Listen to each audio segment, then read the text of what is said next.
Hi, friend. My name is Marcus Lapp. I am the founder of SpeakYourMindMethod.com. I'm also a former stutterer and I'm a speech coach. And today I want to share a few steps to help you rise above anticipation of stuttering. Now, if you're anything like the past version of myself or just anybody who has ever stuttered, then you have probably experienced the feeling of, in certain situations, all of a sudden it feels like the stuttering kind of melts away or it no longer becomes an issue. And it's like, why is that? Why am I stuttering here but not stuttering over here and I feel fine? Now, even though it's not possible to get a complete answer because, as it so happens, this is a largely individual thing. Everybody who stutters kind of has their own idiosyncrasies, their own things that apply to them but don't necessarily apply to the next stutterer. And so it's not the same for everyone. But one quality that is almost never there when you find yourself in that place where you're like the stuttering has melted away and you're speaking fluently, what is not happening is anticipation.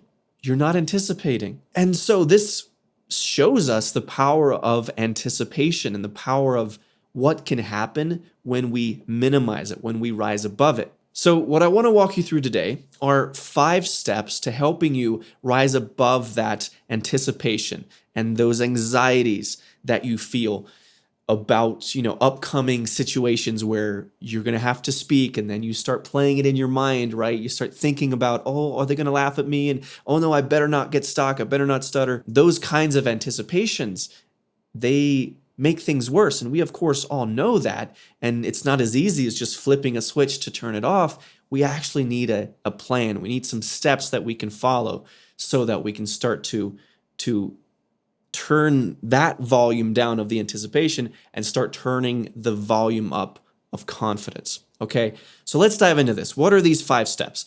Well, step 1 that you need to have in place, if you even want to have a chance of rising above that anticipation, is you need to build your toolbox.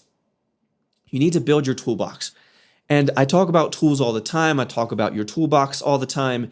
And if you want to get started with this, my free Stop Stuttering workshop, link is in the description. I walk you through a bunch of tools there, and you can learn these skills that are incredibly useful. And often what happens is you'll have 1 or 2 of this basket of tools that you'll pick out and realize are the best for you specifically. Again, not everybody's the same, so it takes some experimenting to find out which ones are the most effective for you. But you need to start here. You need to build your toolbox. You need to learn a few of these techniques, a few of these skills. Why is this important? Well, one of the reasons you need to build your toolbox is because you need to give yourself more options.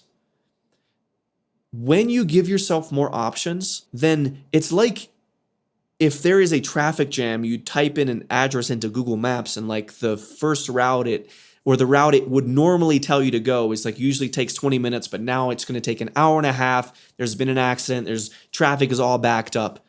It's really helpful if you can see, oh, there's this alternate route that it's going to take 30 minutes instead of an hour and a half to get to where I need to go. Let me take that, or have this other option here. Maybe I should take this, right? You have options. And just the feeling itself, even that you have options, kind of calms you down. It makes you feel like, oh, I don't need to pound my head against the wall and just hope for the best. When you have options, when you learn tools, when you learn these skills, you now have a play sheet. You have different angles you can take. You have tools you can use to give yourself a better chance and to start building up your own confidence and your own ability to speak well, and then give yourself more positive memories of you speaking well. Okay, so you got to build your toolbox. That's step 1. Again, go watch my free workshop, link in the description if you want a full rundown of what this looks like. Moving on to step 2 in this quest to rise above those anticipations, those anxieties, is you need to practice with a daily routine. Now, this is connected to building your toolbox because that is mostly what you practice in your daily routine. So this is all connected. And you need to practice at least 30 minutes a day, at least, but I usually say closer to 40, 45, 50, even an hour a day is the kind of time that we are talking about here. Stuttering, for you, it's probably been around for a long time. It's probably got some deep roots in your brain, and you're just going to have to accept that is where you're starting from, and you're just not going to find the freedom you want by spending a couple minutes here, a couple minutes there. It's just not how it works. You're kind of learning a new language, or you're trying to master a language that you kind of know, because you know how to speak fluently, of course, but you're trying to master the language in more high pressure. And so that is going to take time, especially when every time you go to speak with people, that stuttering habit kind of rises to the top and becomes the king, if you will, of your speech. So you just got to put in that work. There's no true like quick fix. You just got to sit down, exert some energy, put in that effort, and eventually, as you continue, as you stay focused, as you stay diligent, you are going to start to see some incredible results. Okay? So that's step 2. You got to practice with a daily routine. Moving on to step 3, you need to engage in some exposure therapy. I, of course, talk about this all the time, where what is exposure therapy in simple terms? It's simply there's this thing that you're scared of. Instead of staying at home and hiding from it, you expose yourself to it willingly. Of your own volition, you go and you say, okay, yes, I'm a little scared. Yes, I'm a little anxious. Yes, I'm anticipating a little bit, but I'm going to go do it anyway. Now, there can be a danger. There is a danger to exposure therapy in that sometimes it is okay to avoid certain things for a certain time, because maybe you're here and this particular challenge that you really wish you could do is way up here. And it's like, you want to first attack these, don't jump up the ladder to that high pressure situation or exposing yourself to the thing that you're afraid of when it's so far up, because you then expose yourself to perhaps falling pretty far, and the crash that can come from that can be very debilitating. So we need to be careful with exposure therapy, but we always need to be looking for growth. We need to push the boundaries of where we are now. And we do that by slowly exposing ourselves to things that scare us. And so just look for the areas of your life where you're just a little bit anxious. You anticipate a little bit. You're a little bit scared. You're like, I'll just order on the app instead of ordering in person, if it's a Starbucks or something like that. No, take that opportunity. When you feel a bit of that anticipation, like don't settle, don't fall back into the easy path of ordering on an app. Go face to face with the person and order it. And so that's an example, right? You want to take that idea and expand that as far as you can take it. And one of the things, I'll mention this yet about exposure therapy, one of the really cool things that is happening is as you continually engage in exposure therapy, what you are doing is you are starting to prove your amygdala's projection wrong. And I know that was a mouthful, but I'll explain what I mean. So your amygdala is basically, it's the fear center, the anxiety center of your brain. And one important thing to know about your amygdala is it doesn't give two craps about what you're thinking. It doesn't care about your reason, your logic. It doesn't care that you're thinking that you shouldn't be anxious. Why am I anxious anyway? It doesn't care. It's going to respond to memory, to, okay, have I been anxious in this before? Okay, let's just run that program again. Let's be anxious. You can't rewire that by just thinking your way out of the anxiety. It doesn't work like that. Instead, the way the amygdala works is it responds to proof. And it responds to when it projects, your amygdala projects that it will be a negative experience because of the anxiety or the anticipation that comes out of that amygdala's response going into a situation. And the more times that you prove that projection wrong, so then the amygdala made a false sort of it had a false premonition of what would actually occur, then eventually your amygdala is going to catch on and be like, okay, fine, I overreacted. I'll try to figure this out. I'll update it because your amygdala it doesn't want to be wrong. It wants to be relatively accurate. And so if it continually is being anxious and then you go and prove that you didn't need to be anxious through your actions, through exposure therapy, then by doing that you will eventually calm down that amygdala, calm down those anticipations and anxieties, because you keep proving to it over and over again that it doesn't need to be anxious. Okay, so that's what I mean about you prove the amygdala's projection wrong. Eventually, it's going to believe you through your actions, not as much through your thoughts or through your logic, but through the proof of your actions. Your amygdala will start to calm down, start to chill out. And then when that happens, you begin to just feel more confident and just less anxious, less anticipation, so that you can reserve the amygdala's use for when you need to slam on the brakes when somebody pulls out in front of you in traffic, and not when you're going to a party or something like that, right? So that is step 3 to help you rise above anticipation. It is engage in some exposure therapy. Now, step 4 in this process is you need to develop confidence in your ability to improvise. And the way you could also describe this is you need to begin to trust yourself in the moment. So this is kind of like a singer who, here in America, we have a national anthem, right? The Star Spangled Banner. And often before sporting events or whatever, you'll have a singer who goes out in front of thousands of people and will perform the national anthem. Now, yes, it's nerve-wracking. Yes, it's a big stage, a lot of people listening and watching you. So there are always going to be some nerves there for most singers. But even with that being the case, most singers, especially good singers, they still trust themselves under the bright lights of a big stage like that.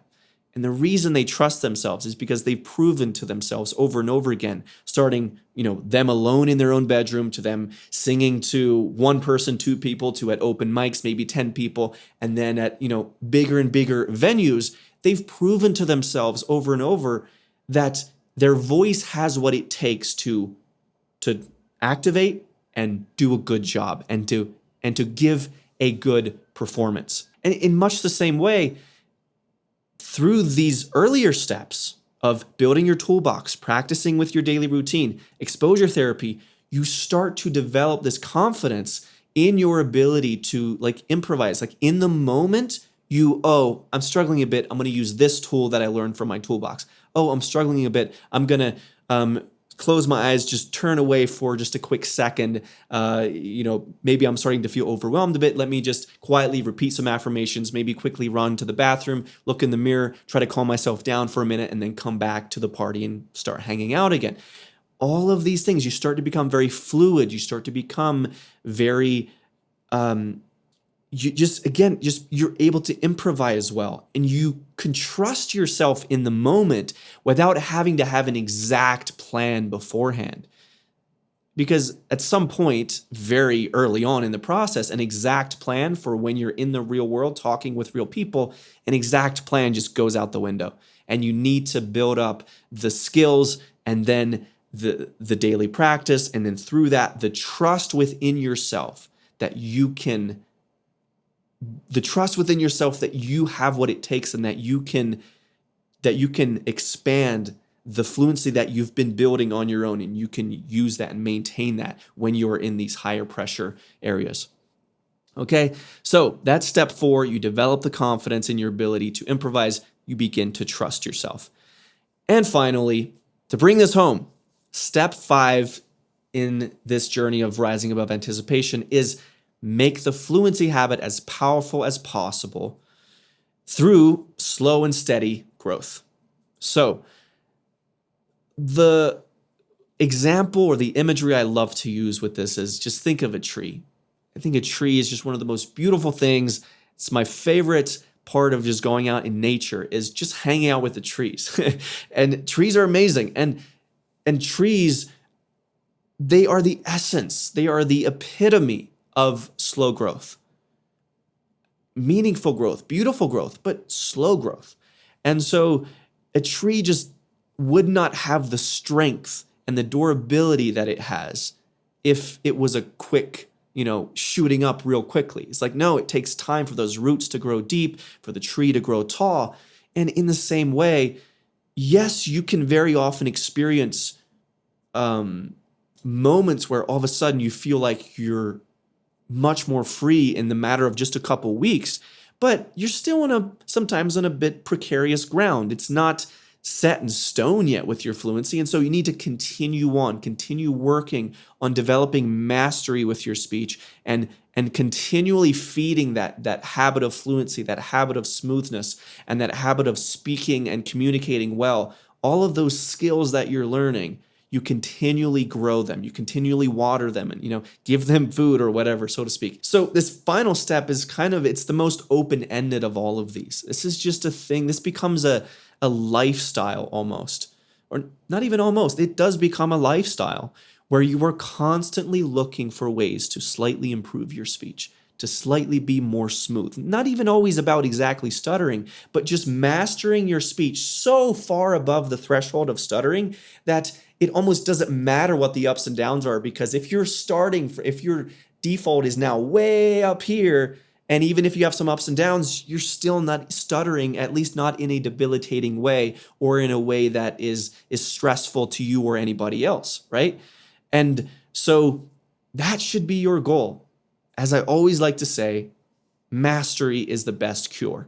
So if you just decide that, like a tree, yes, you're going to experience some of these short-term results as well through your toolbox and implementing and working on these skills. But then over the long term, to really solidify it and almost guarantee a lifetime of fluency, is you just continually work on slowly growing, on slowly improving, on always taking that next step and never allowing yourself to fall back under those old habits. Even if it's a bad day and you get off the tracks, you can hop right back on very gracefully, very smoothly, without beating yourself up about it, right? And that's also a skill that you learn, is the ability to master when you're off the tracks, to not beat yourself to death and then, move yourself back to the old stuttering ways. Like, no, you can calmly, gracefully, when you realize you're having an off day or you gave into just hitting the wall of stuttering and you didn't stop yourself, it's okay. You can hop back on the train. You can get back into the system. Maybe you were being a bit lackadaisical. Maybe some complacency set in. It kind of wakes you up, and that can be a good thing. So all in all, this is about learning to not only become fluent, but just stay fluent and use that fluency to become the kind of person that you dream of becoming. And fluent speech, smooth speech, it's just an incredible asset to have for your social life, your career, even your personal life. Just being able to feel good and feel competent with using your voice in the world, that's not a small thing. It really isn't. So that's where I'm going to wrap it up, my friends. Those are the 5 steps to helping you rise above the anticipations, the anxieties that surround stuttering.